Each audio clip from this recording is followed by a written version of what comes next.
Well, good evening again, everybody. Welcome to the Dream Series call. This is Lynn Gardner. I'll be hosting the call tonight. It's so good to have you guys with us. We have a lot of people on the call tonight. And, I've had a good time with this course. I was sharing just a few minutes ago that what inspired it is I'm taking a course entitled Dream Again, and that's being taught by Bruce Wilkinson. If you're not familiar with his work, he wrote The Prayer of Jabez. It was a, New York Times bestseller for month upon month. It's just a great book. And he did a series entitled Walk Through the Bible. So I know his work very well. So when I saw this course, I decided to jump on board. And really, mainly because most of my life I didn't dream, okay? And I thought, wow, maybe this is going to help me embrace my dream. So it's been a great journey for me. I do take the 5 days of lesson and try to condense it. So bear with me as I try to bring forth the message, and hopefully I'll be able to make it clear and give you 20/20 vision as we go along. But, we've talked about so far how God is the source of your dream. Whatever that dream is within you, it's not a mistake. It's not just a wish list. It's actually, been planted. The seed of that dream has been planted within you for His purpose. It's not for your thrills. It's for His purpose. He puts that desire in your heart. And rest assured when I tell you, I don't care how big that dream is, He has what it takes to fulfill the dream. We talked about the steps that we go through when we have unrealistic expectations, as we move toward that dream, if you will. If we fail to understand that as we're working toward the dream, we still have life to contend with, and it's not always going to be perfect. Could you, whoever just came on, please mute your phone now? So you can push *6 or mute it on your end. That life gets in the way, and we have stumbling blocks, and if we don't understand that and learn to contend with that, then there are a couple things that happen. First of all, we face disappointment. Well, what is disappointment? Well, it means that we failed to meet our expectations. We thought in our example, we thought we'd be growing the business faster or whatever, and we didn't realize life was getting in the way. So the first thing is we get disappointed because of unrealistic expectations.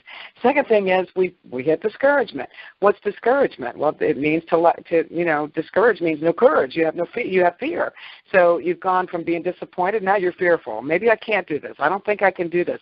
I don't have what it takes to do this. I can't be a superstar. You start doing all these crazy things inside your own head because of fear. And then the third is disillusionment.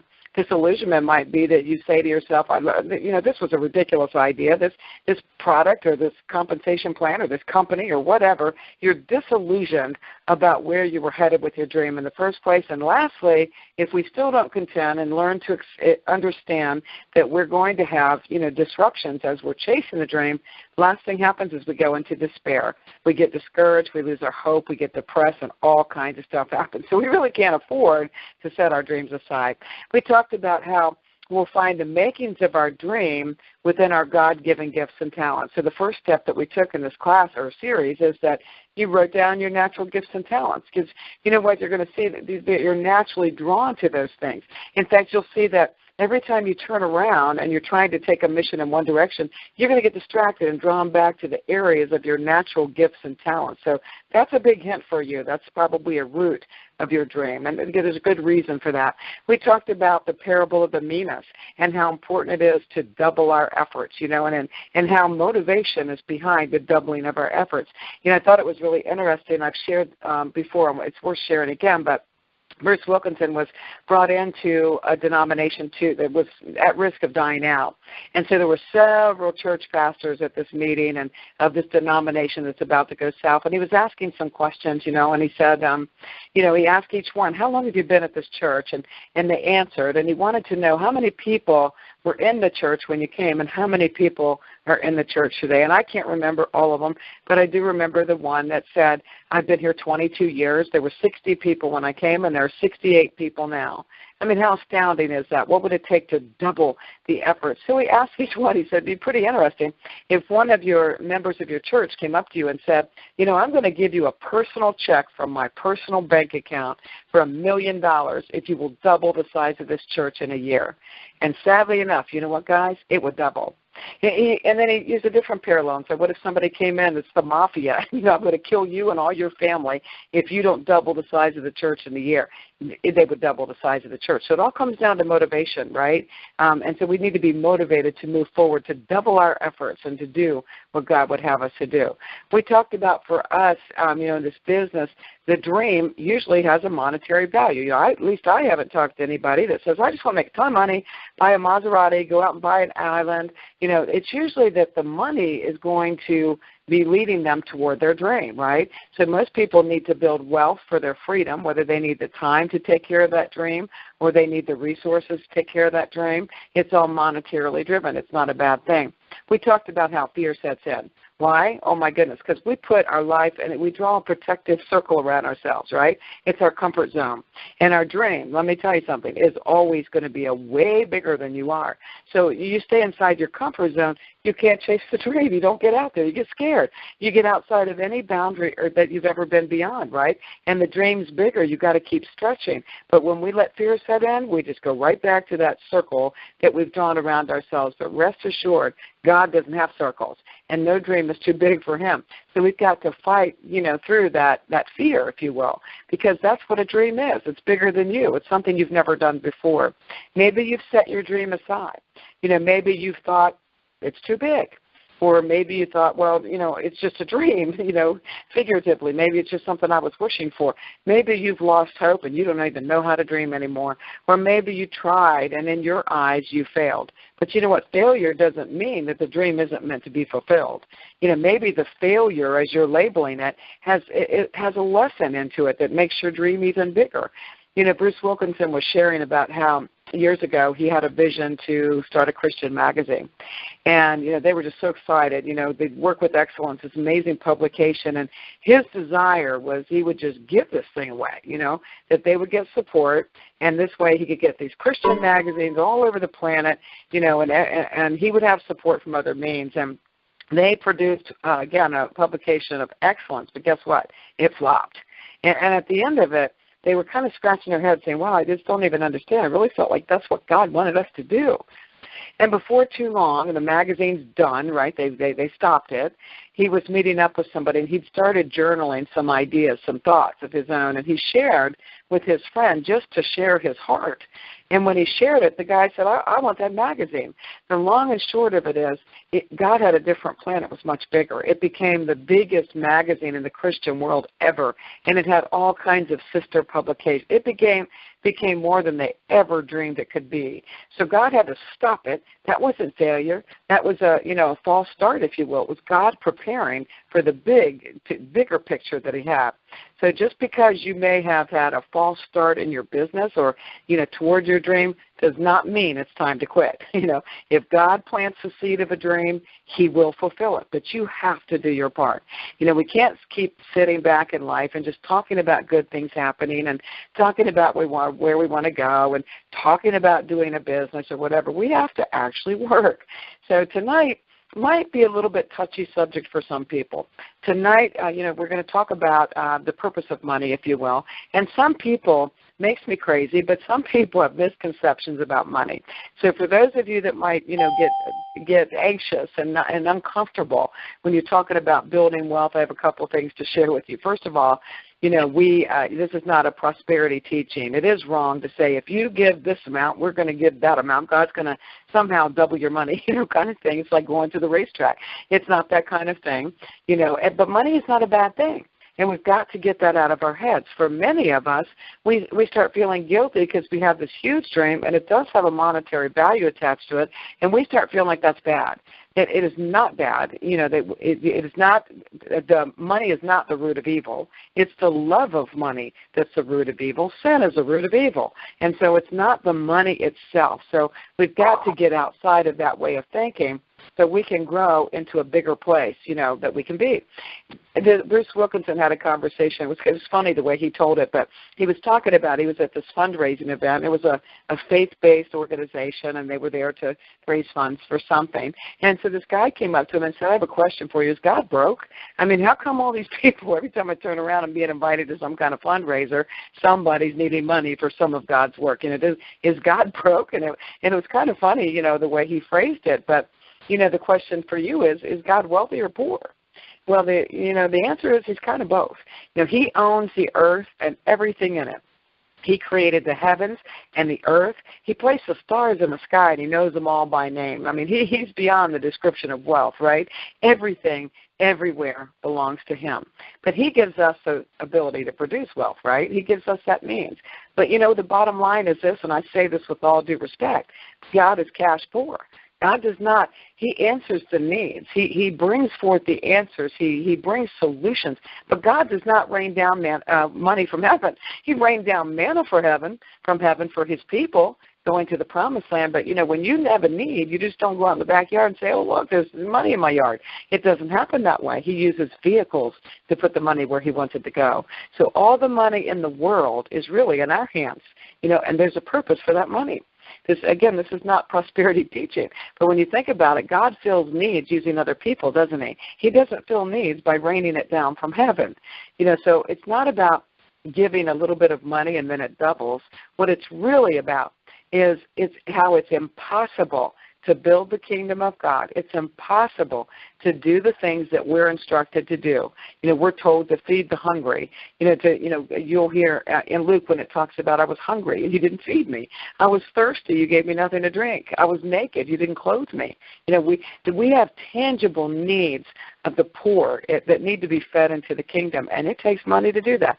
We want to send the gospel out to the world, whether it's we need to fund satellites so that, church services or messages are taken via satellite, or we need to get Bibles translated in languages that go out to third world countries. None of that happens without money.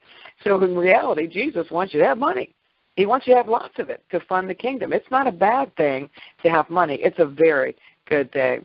The lesson took us to Luke 14. I'm going to read it for you. You can look it up for yourself later on, but I believe it's Luke 12 through 14. And it says, Then Jesus said to his host, when you give a luncheon or dinner, do not invite your friends, your brothers or sisters, your relatives, or your rich neighbors. If you do, they may invite you back, and so you will be repaid. In other words, we usually have an agenda, don't we? We have a banquet, and we want our friends because it's fun. We want our family because it's fun. And we might want some people to do a business dinner because there's some kind of gain for us, right? So he's saying, you got an expectation there. You're doing it, and they'll invite you back. You'll get repaid. But the next verse says, but when you give a banquet, invite the poor, the crippled, the lame, the blind, and you will be blessed. When's the last time you went out and invited people that were not like you to anything in your home, right?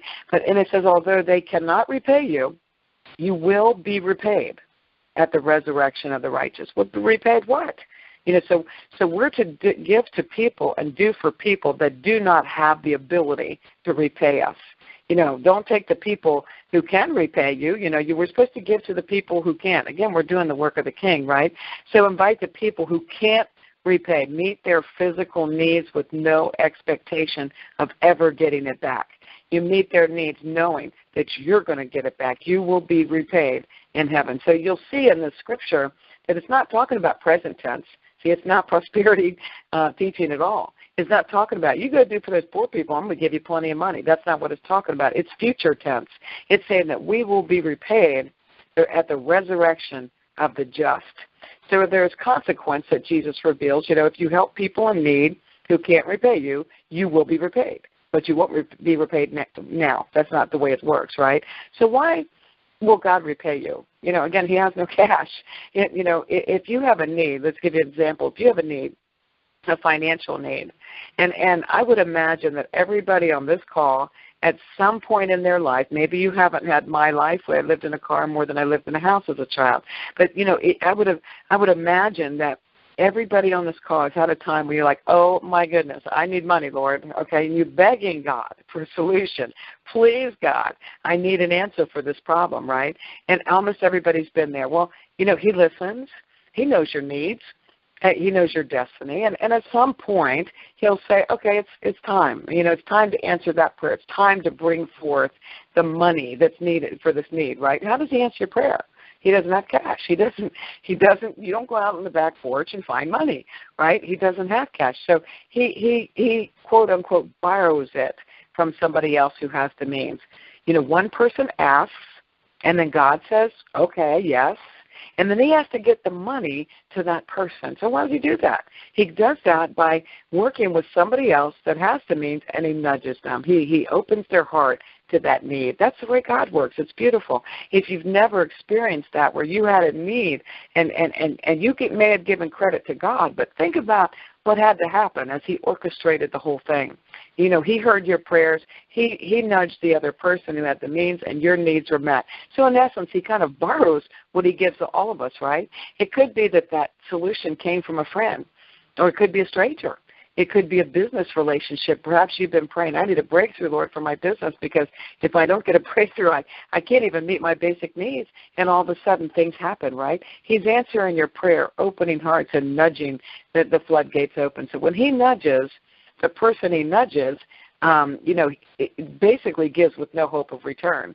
That's not giving. You know, you can loan it to somebody. It's like a bank, right? But it's the nudging with an understanding that what I have belongs to God, and God's opened my heart for this one. So whose money was it? God's money. Who wanted to, quote, unquote, borrow it? God wanted to borrow it, right? Who nudges? Who does the nudging to open somebody's heart to fill a need? God does that. So who wants the money? It's God. There's a scripture in Proverbs that says, he who has pity on the poor lends to the Lord. Think about that.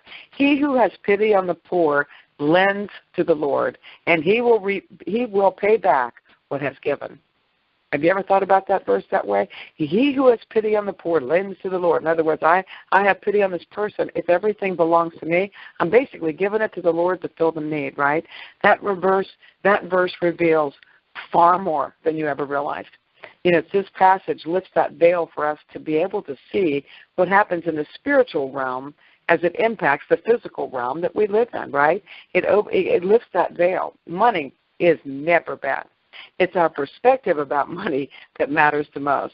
You know, we can't feed the kingdom or meet the needs we're told to meet unless we have money. How many poor people help poor people? And that we're told that there will always be poor among you. You know, I would imagine that everybody on this call has the ability to earn a living one way or another, right? So we're not falling into that poor category.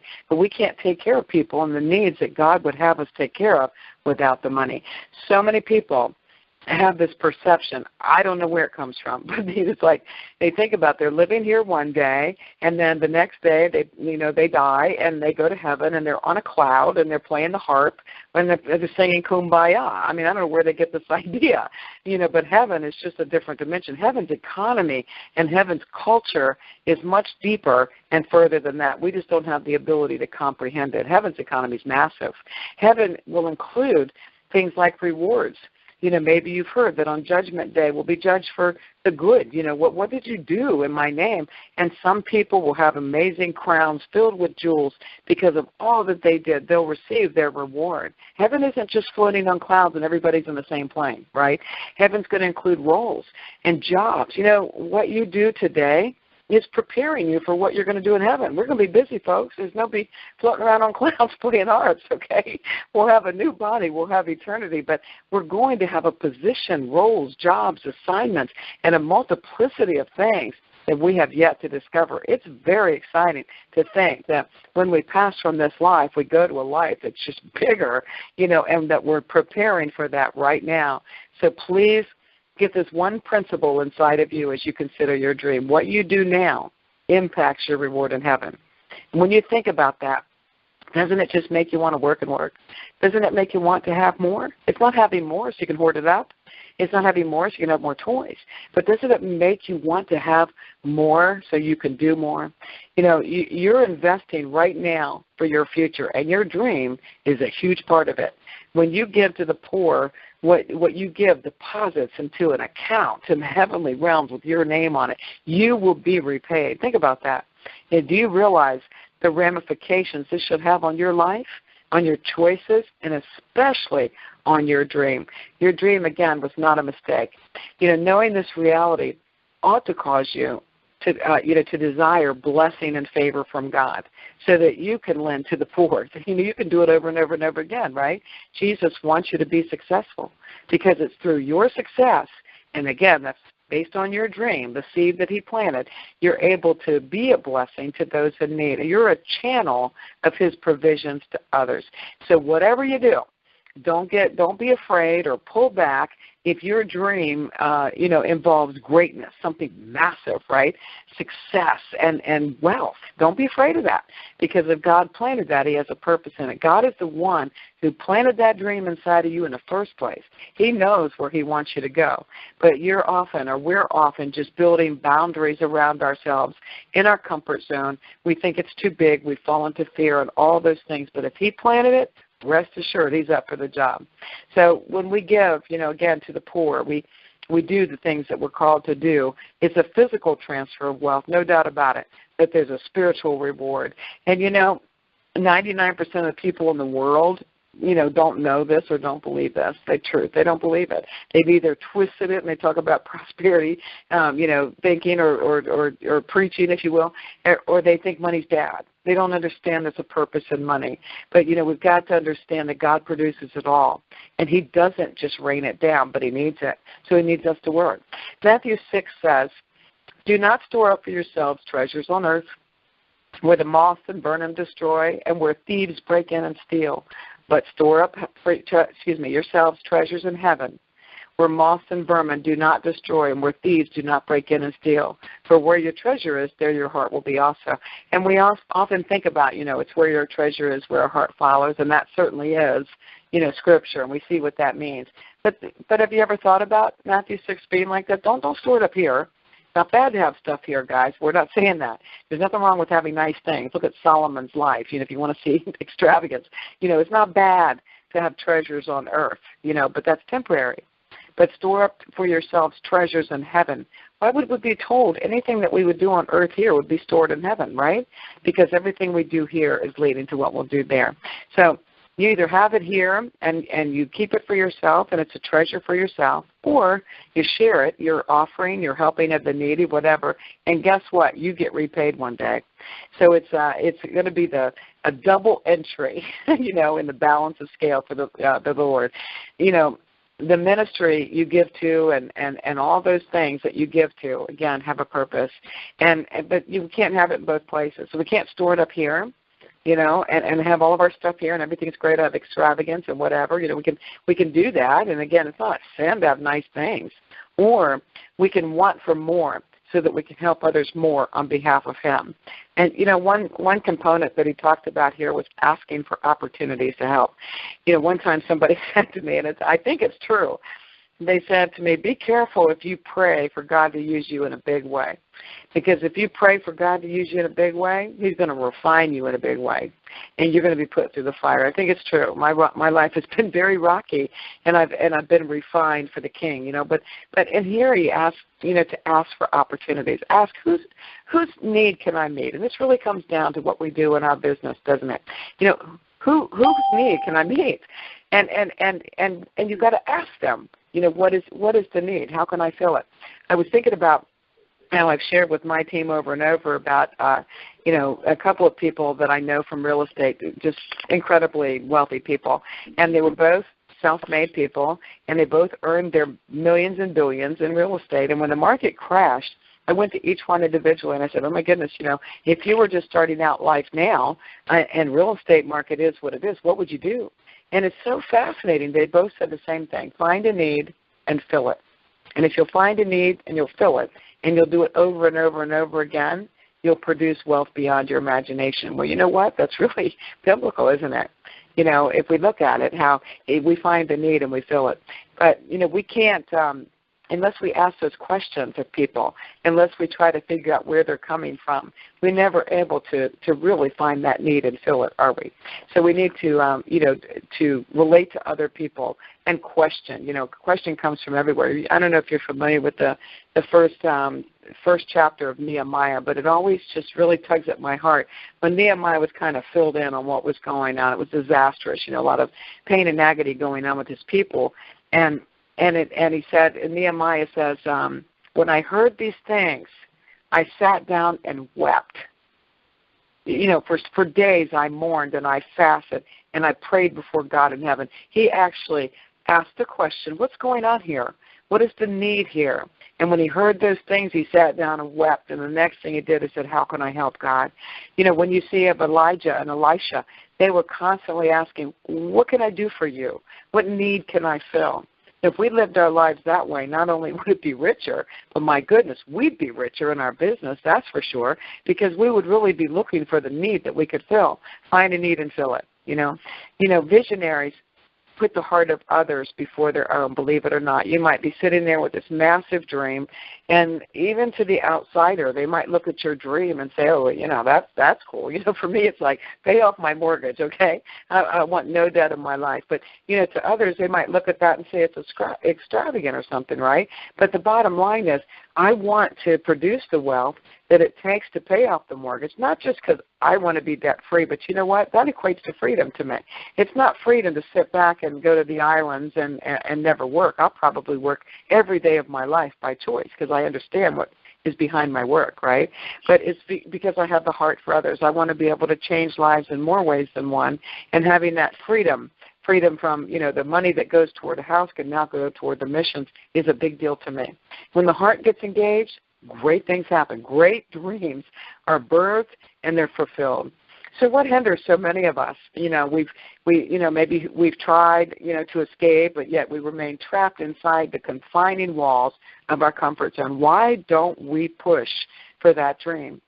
It is just I can't begin to put words to what a revelation it is when you understand that those things that you're passionate about, the things that you think about, the natural gifts and talents that you label are actually a dream that was planted inside you, and it's intended to be fulfilled.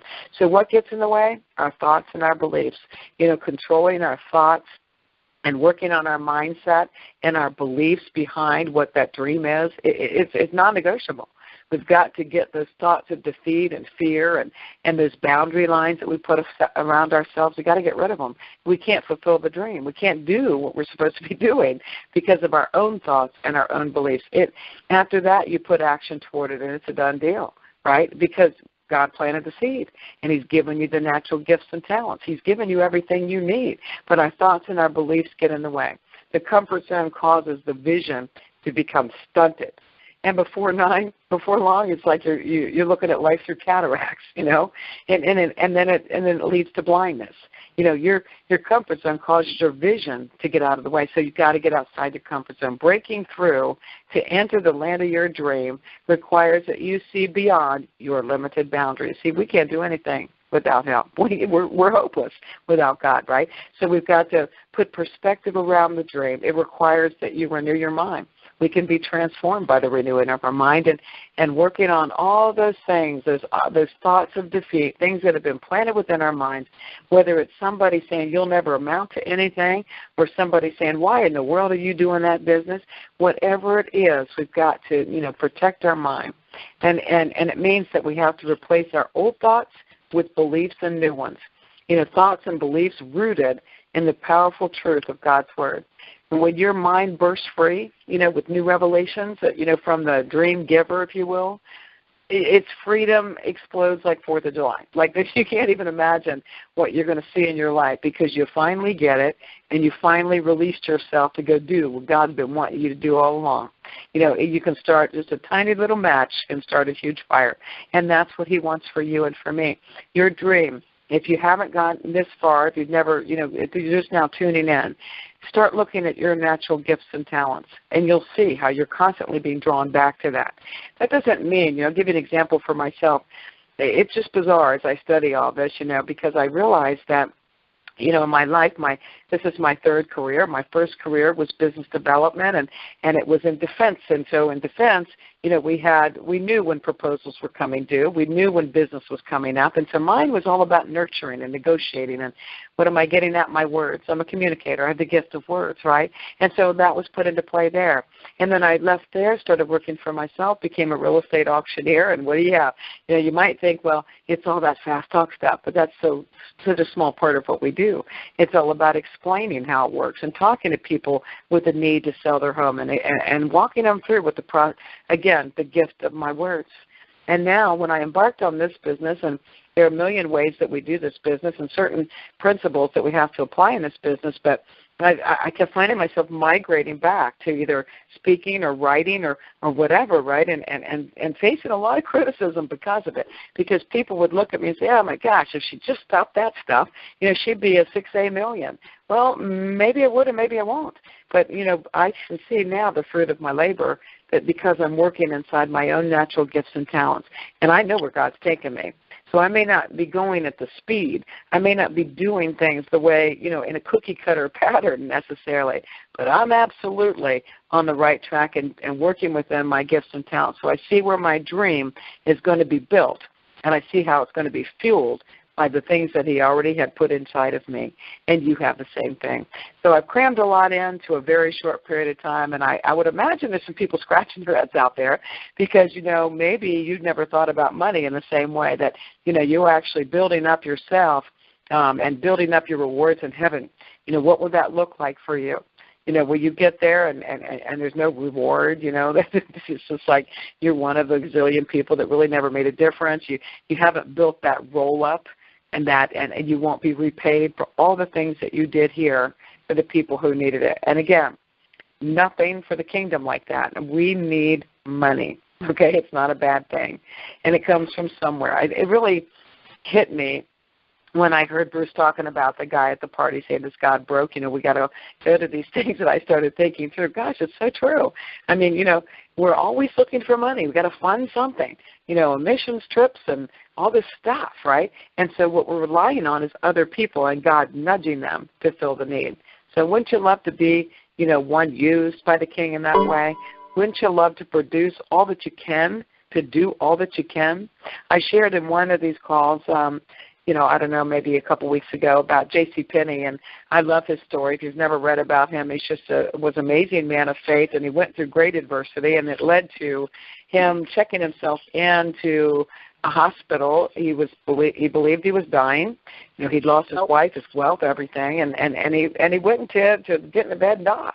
What was that? It was depression, wasn't it? And probably a lot of people on the phone can relate to just wanting to pull the covers over your head and quit. That's where he was. But he heard a hymn down the hallway, and he got out of bed to go see what it was. And long and short of it is his, faith was renewed and his strength was renewed like an eagle, right? And he checked out and went on to build what you and I would know as J.C. Penney. But at the time of his death, 90% of his wealth went to the kingdom, and he kept 10% for himself. Well, he still lived a great life, right? But imagine that, being able to be used in that way, being able to fulfill the needs that God, gave you a dream, planted the seed, gave you everything it took to fulfill it, gave you the means to be able to feed the kingdom. I can't imagine anything better or better purpose for your dream. So on that note, *6, you guys either had muted yourself out on your phone or you did *6 to mute yourself out. So if you want to question, comment, whatever, *6, I'd love to hear from you. Hey, Lynn, it's Jack, yeah? Hey, Jack. I've been away for a couple of days to Nashville in Indiana. Mm-hmm. And it was, Dr. Joseph Beck. He brought 30 leaders together from different parts of the U.S., as well as Australia and the UK. And it was interesting how everyone had a different vision. They were having different trials, and everyone was absolutely unique. The other thing that I observed is that everybody in life generally has some type of a dream in some way or another. But what we found out was that 97% of all people give up on that dream, and they end up working for the 3% that were persistent and never gave up. So the key here is no matter what you do in life, we cannot give up. Exactly. That's so true. Thank you, Jack, because, I think so many of us, we embrace this dream and then we think, well, if God gave me the dream, it's going to be easy. Well, nothing's easy, And so we face those 4 steps, disappointment, discouragement, delusionment, despair. We give up. And then sometimes we even convince ourselves, well, it really wasn't a dream because it didn't happen. Well, that doesn't mean it's not a dream. It means that, like you said, they end up quitting. So thank you for that. It's so true. We each have a different one. We each have a different purpose. You don't have my DNA. I don't have your fingerprints, and none of us have each other's dreams. So it's pretty exciting when you look at it that way. Thank you, Jack. Anybody else? *6.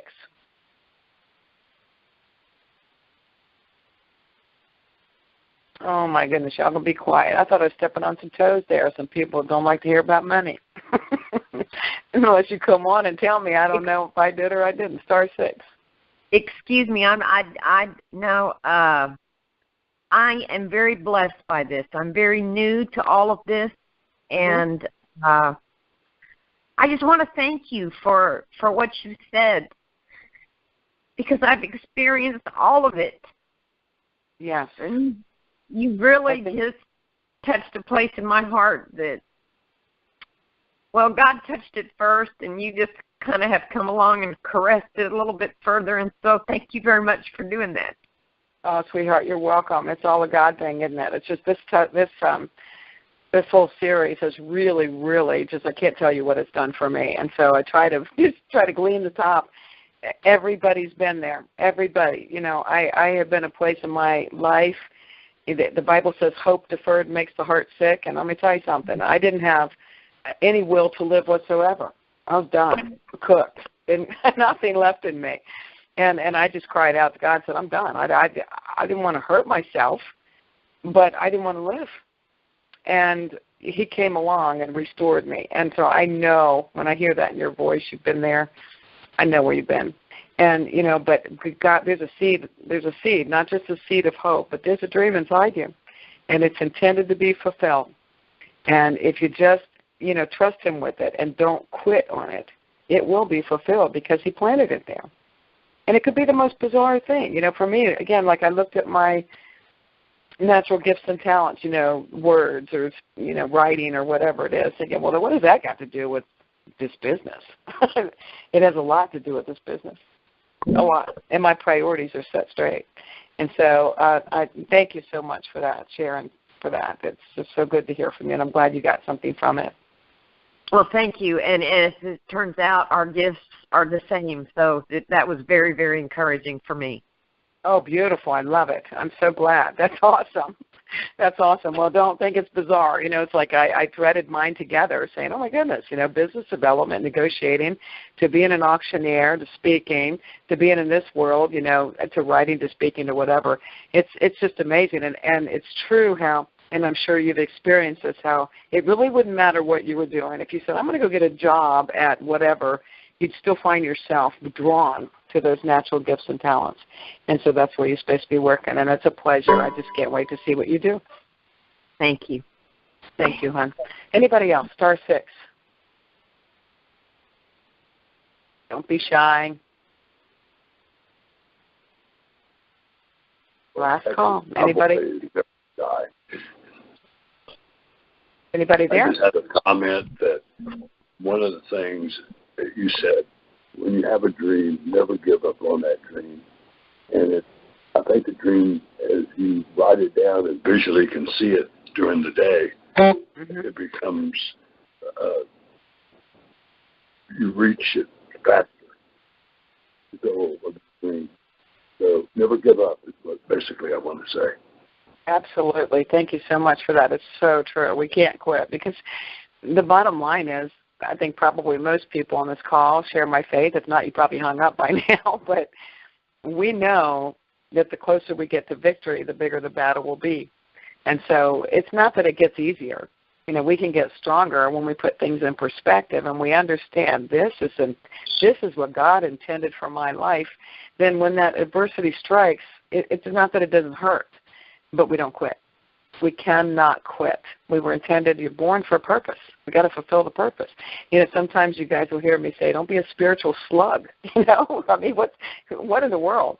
We just go out, we find our faith, and we sit on a rock and we do nothing. That's not what we were intended to do.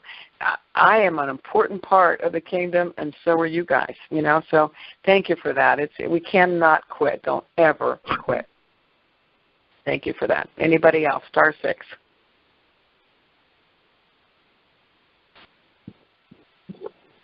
Again, I don't judge you guys because it wasn't that many years ago until I got a handle on my fear and the snowball's chance I'd be coming on you. So I'm asking you because I'd love to hear from you, but I understand if you're too quiet to come on board. So this is the last call. Anybody, Star 6 before we conclude the call.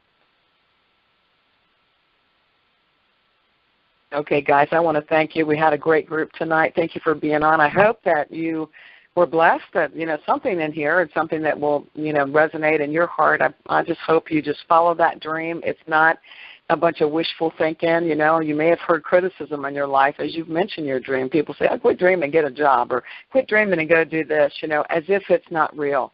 God planted that seed, and you're supposed to fulfill it. And I'll be your biggest cheerleader out here, and I hope you'll cheer me on too. So you guys go make it a blessed night. I'll see you next time. Bye-bye.